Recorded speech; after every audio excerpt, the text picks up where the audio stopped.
If Rakesh Bapat आणि विशाल Kotiyal opposite आहेत एकामेकाचे आणि बीचमध्ये भाऊ आहेत आणि एका साईडला राकेश बापट आहे, एका साईडला विशाल कोटियाल आहे आणि तुम्हाला कोण म्हणून विनर बनायला आवडेल?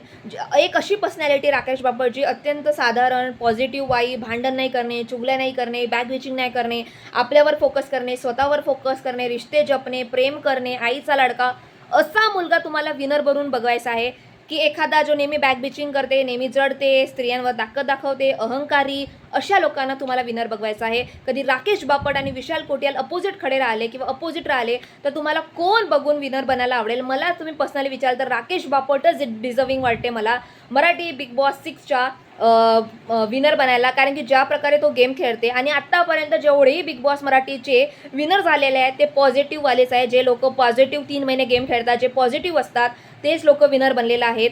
विनर जो आहे किंवा आपला जो हिरो आहे थोडासा कमजोर असला आणि विलन खूप स्ट्रॉंग असला तरी एंड ऑफमध्ये हिरोची जीत होते. म्हणून मला तरी वाटते की राकेश बापटच मराठी बिग बॉस 6च्या विनर बनणार.